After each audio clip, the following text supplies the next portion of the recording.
안녕하십니까. 암호화폐 정보를 전달해드리는 닥터 비트맨입니다.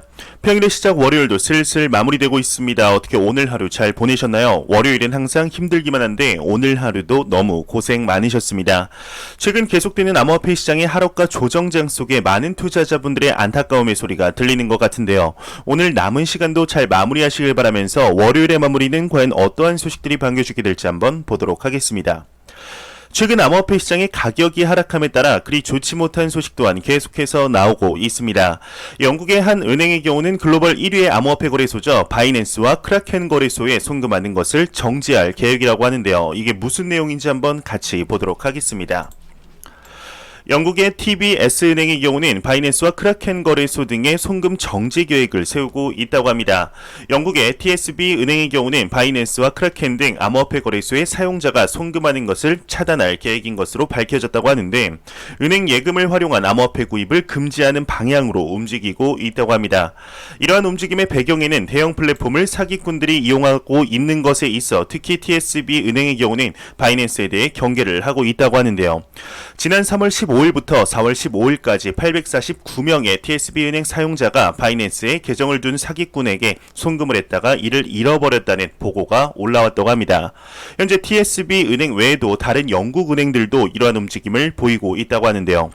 참으로 안타까운 일이 아닐 수 없습니다. 어제는 영국에서 이러한 소식이 나왔었죠. 영국의 재무부에서 암호화폐 기업 등록 신청 경과를 위해 이제 상당한 자원을 투입하여 이제 지원 금액을 대폭 상향했다는 소식이 나왔었습니다. 과연 영국 내에서 암호화폐 시장이 어떠한 방향으로 나아가게 될지 한번 지켜보도록 하겠습니다. 이런 소식과 더불어 아마 투자를 하고 계신 분들이라면 이 영화를 보신 분들이 다수 계실 것 같습니다. 저도 개인적으로 흥미롭게 본 영화인데 바로 빅쇼트입니다.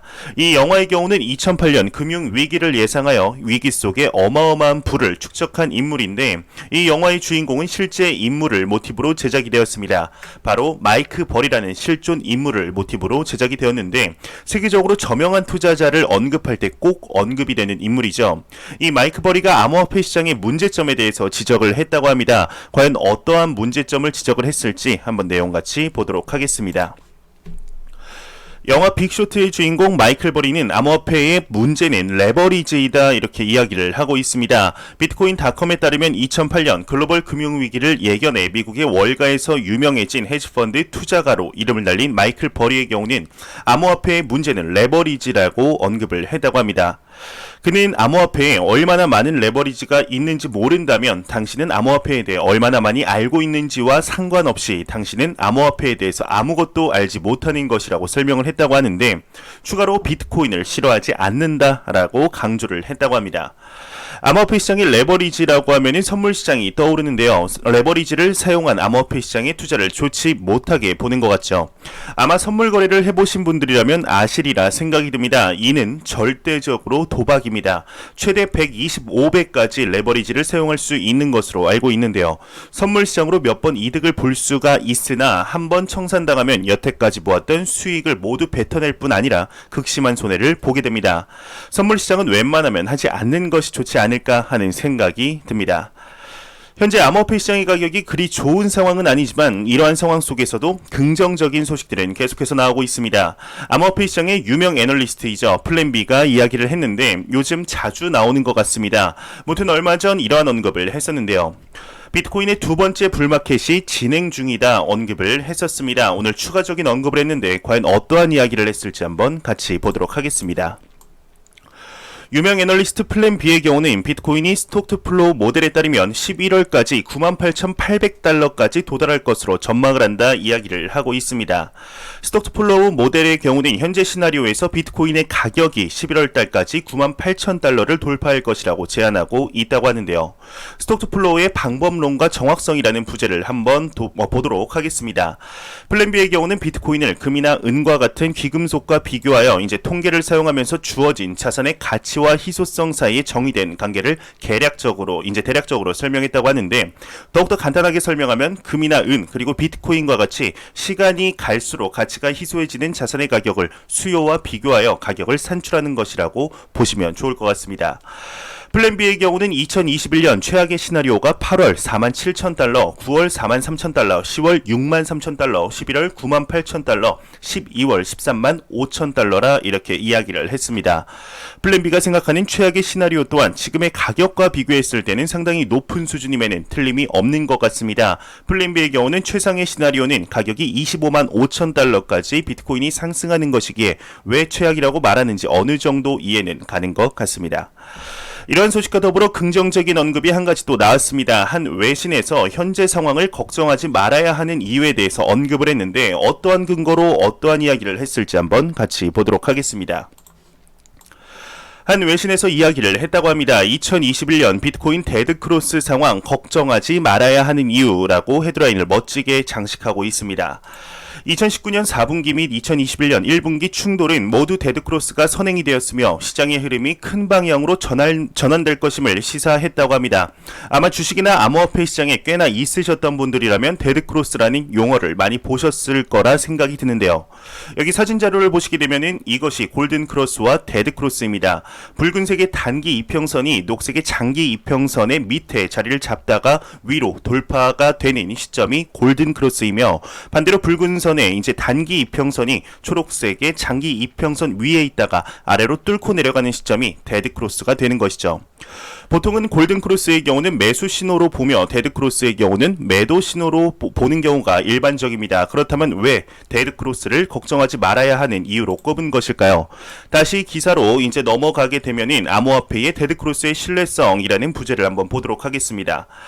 기존 시장보다 훨씬 젊은 암호화폐 시장이 항상 같은 규칙에 얽매이는 것은 아니다 이야기를 하고 있습니다. 우리는 데드크로스가 종종 개별 주식과 광범위한 지수에 큰 타격을 준다는 것을 보아왔는데 실제로 비트코인 시장에도 비슷한 추세가 관찰이 되었다고 합니다. 데드크로스 뒤에 이론대로라면 하락을 해야 하지만 여태까지의 암호화폐 시장의 경우는 엄청난 강세장이 뒤따랐다라는 것이죠. 이 밑에는 그리 중요하지 않아서 넘어가도록 하겠습니다. 걱정하지 말아야 하는 이유가 데드크로스라는 것이 참 아이러니한 상황입니다. 이래서 제가 차트를 믿지 말라는 것인데요. 과거에 이렇게 움직였다고 해서 미래에도 동일하게 움직인다는 법은 없으며 이러한 차트 이론이 맞다면 누구나가 다 수익을 볼 것입니다. 하지만 차트로 미래의 가격을 맞춘다는 것은 정말 어리석은 일이라고 생각을 하는데 항상 이 시장의 내재가치 펀더멘탈을 보시며 장기적으로 시장에 투자를 하시길 진심으로 바라보겠습니다. 차트는 맹신하지 마시고 참고 정도로만 보시면 좋을 것 같습니다.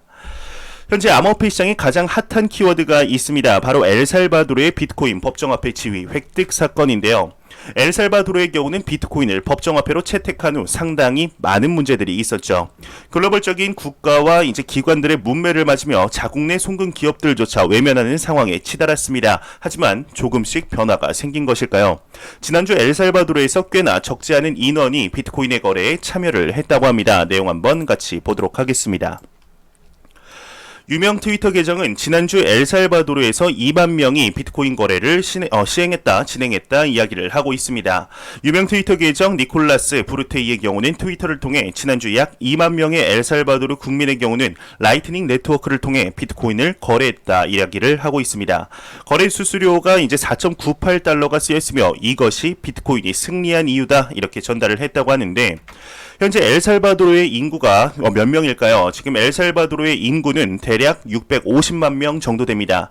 2만 명은 650만 명의 1%도 안 되는 인구인데 왜 비트코인이 승리한 이유라고 얘기를 하는 것일까요? 엘살바도르의 대통령의 경우는 비트코인을 법정화폐로 채택하기 위해 연설할 당시 엘살바도르의 GDP와 송금 수수료 문제를 내비추었었습니다. 엘살바도르의 GDP 20% 이상이 해외에서 발생을 하며 자국으로 송금을 하게 되는데 이때 부과되는 송금 수수료가 무려 10%가 육박한다는 것이죠. 이러한 언급을 하며 수백만 명의 삶과 미래가 향상이 될 것이다 이야기를 했었는데요. 이러한 것들을 종합하여 봤을 때 기사에서 2만 명이 비트코인을 거래하는데 드는 수수료가 4.98달러라는 것은 엘살바도르 입장에서 엄청난 일이 아닐 수 없을 것입니다.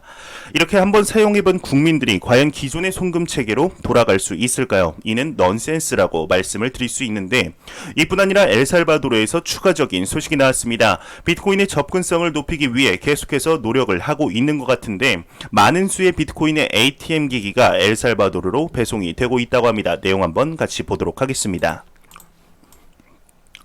네, 많은 수의 비트코인 ATM 기기가 엘살바도르로 현재 배송이 되고 있다고 합니다. 비트코인 아카이브에 게시된 트윗에 따르면 많은 수의 비트코인 ATM이 엘살바도르로 배송이 되고 있다고 합니다. 엘살바도르에는 비트코인을 사용하여 집으로 돈을 보낼 수 있는 많은 해외 근로자가 있다 이야기를 하고 있는데요. 아까 말씀드린 대로 총 GDP의 20%가 해외 이민자들에게서 온다는 것이랑 같은 결의 이야기이죠. 엘살바도르의 경우는 우리나라의 경상북도 정도의 크기라고 합니다. ATM기의 보급이 조금 더 활발하게 이루어지게 될 경우 생각보다 빠르게 비트코인에 대한 인식의 변화가 이루어지며 엘살바도르에서 비트코인이 제대로 자리 잡는 날이 오지 않을까, 생각보다 빨리 오지 않을까 하는 생각이 듭니다. 2020년부터 시작이 된 비트코인의 가격 상승과 더불어 기관 투자자들의 인식의 변화를 시작으로 개인, 국가에 이르기까지 많은 변화가 있었습니다. 이는 글로벌 기관들에게도 영향을 미친 것 같은데요. 오늘은 국제연합이죠. UN에서 소식이 나왔습니다. 가수 UN이 아닌 국제연합 UN입니다. 내용 들어가 보도록 하겠습니다. 죄송합니다. 내용으로 바로 들어가 보도록 하겠습니다. 네, UN은 이제 암호화폐 블록체인 투명성이 장점이다. 지속 가능 경제에 기여가 가능하다 이야기를 하고 있습니다. 국제연합의 경우는 20일 공식 웹사이트를 통해서 암호화폐와 기반 기술인 블록체인은 투명성이 장점이며 기후 위기 해결과 지속 가능한 세계 경제 구축에 기여할 수 있다 진단을 했다고 합니다. 이와 관련해 UN의 경우는 블록체인은 위변조 및 불법 행위에 대한 내성을 갖추고 있기 때문에 신뢰할 수 있는 투명한 트랜잭션을 제공할 수 있다. 이 같은 특성은 블록체인이 부패 정도가 심각한 지역일수록 더 중요한 역할을 수행할 수 있게 만든다 이야기를 했는데요. 실제로 UN 산하 세계 식량 계획의 경우는 파일럿 프로그램을 통해 난민들에게 지원금을 전달할 때 블록체인의 활용 가능성을 확인했다 이야기를 하고 있습니다. 바로 이 이야기이죠. 지난 2019년 1월 나온 내용인데 벌써 2년 반 전에 이미 파일럿 프로그램을 실행한 것이죠. 이때 당시 블록체인 계좌로 난민 기금을 운영하며 은행 수수료 무려 59만 달러를 절감하였다라는 이야기가 나오면서 중간 유통자 없이 이용되는 블록체인 시스템의 효율성이 혁신에 가깝다라는 이야기가 나왔었습니다. 현재 이처럼 암호화폐와 블록체인을 활용한 금융산업은 현재 혁신의 시작에 다가왔습니다. 이 암호화폐 시장은 이제 시작입니다. 암호화폐 시장은 단순한 가치 저장의 시장으로 끝나지 않을 것입니다. 이는 새로운 금융시장의 개척이라고 생각을 합니다. 이 암호화폐 시장을 끝낸다는 것은 절대로 불가능한 일입니다. 절대적으로 단기적인 시각으로 투자하지 마시고 장기적인 시각으로 이 시장에 접근하시길 진심으로 바라보겠습니다. 매일같이 나오는 리플 XRP에 관한 소식이 오늘도 또한 나왔습니다. 현재 리플사의 경우는 미 SEC와의 소송 문제로 하루하루 힘든 나날을 보내고 있는데요. 얼마 전 미 법원에서 소송의 연장을 허가했다는 소식이 나왔습니다. 이에 대해 한 변호사가 이야기를 했다고 하는데 이 소송이 길어질수록 미 SEC가 유리하다 이야기를 했다고 합니다. 내용 한번 같이 보도록 하겠습니다. 암호화폐 전문 변호사는 SEC 리플 소송 길어질수록 SEC가 유리하다 이야기를 하고 있습니다. 암호화폐 전문 미디어 AMB 크립토에 따르면 최근 미국 암호화폐 전문 변호사 제레미 호건의 최근 한 인터뷰에서 미국 증권거래위원회 SEC와 리플 및 리플 공동 창업자들 간의 미등록 증권 판매 소송은 소송 기간이 길어질수록 SEC에 유리하다 이야기를 했다고 합니다. 이와 관련해 그는 시간은 리플 편이 아니다. SEC가 해당 소송을 빨리 마무리 짓길 원한다고 하는 말은 거짓말이다. 한 주 한 주 지나갈 때마다 소송은 SEC에게 유리하게 흘러들어갈 가능성이 높다고 덧붙였다고 하는데 앞서 미국의 현지 법원의 경우는 디스커버리 기간을 60일 연장해달라는 SEC의 요청을 허가한 바 있죠. 현재 금방 끝이 날 것만 같았던 SEC와 리플사의 법정 공방이 벌써 반년이 지나가고 있습니다. 이러한 소송이 길어질수록 피해를 입는 것은 리플사뿐만이 아닌 XRP의 투자자들 또한 막대한 피해를 입고 있는 것이 사실인데 SEC 측에서는 현재 제공하라는 모든 증거들을 제공하지 않으며 시간 끌기에 급급한 상태입니다. 과연 어떠한 꿍꿍이가 있는 건지 정확히 파악은 안 되나 하나 분명한 것은 SEC의 주요 핵심 기능 중 하나인 투자자 보호라는 측면에서 완전히 실패한 것은 분명하다 말씀드릴 수 있는데요. 이 소송의 경우는 시간의 문제이지 이제 긍정적인 합의로 끝이 날 것이라고 생각이 듭니다. 그때가 되면 SEC 또한 이 책임을 회피할 수 없을 것이라 생각이 드는데 과연 이 소송의 문제가 어떠한 방향으로 끝이 나게 될지 어떠한 방향으로 진행이 되게 될지 나오는 대로 바로 전달해 드리도록 하겠습니다. 네, 안 보고 가면 섭섭하겠죠. 마지막 크립토 공포 탐욕 지수입니다. 이 지수가 전날 대비 2포인트 오른 23포인트를 기록했습니다. 투자 심리가 전날 대비 소폭 회복을 했지만 극단적인 탐욕 단계는 계속해서 진행이 되고 있죠. 이 지수는 0이면 공포, 100이면 낙관의 이제 낙관을 의미하게 됩니다. 지금 계속해서 비트코인의 가격이 끝을 모르고 하락하는 듯 보이고 있습니다. 하지만 절대로 이 시장을 단기적인 시각으로 바라보지 않으셨으면 좋겠습니다. 계속해서 장기적인 시각으로 투자를 하시며 절대로 이 차트를 보지 마시고 펀더멘탈 내재 가치를 계속해서 확인하셨으면 좋겠습니다. 지금의 하락이 이제 가격이 하락을 하는 것인지 아니면 가치가 하락을 하는 것인지 분명하게 판단을 해야 될 때가 아닌가 생각이 듭니다. 네, 보통은 마지막으로 코인 마켓캡에서 가격 보고 마무리를 하게 되는데 이렇게 가격 하락할 때 뭐 가격을 보면은 뭐 굳이 좋지는 않겠죠. 오늘은 가격 넘어가도록 하겠습니다. 제가 준비한 소식은 여기까지입니다. 내일 조금 더 도움이 되는 영상으로 찾아뵙도록 하겠습니다. 제 영상 항상 봐주시는 구독자분들, 투자자분들, 너무나 시청자분들 감사합니다. 저는 내일 조금 더 도움이 되는 영상으로 찾아뵙도록 하겠습니다. 지금까지 닥터 비트맨이었습니다. 감사합니다.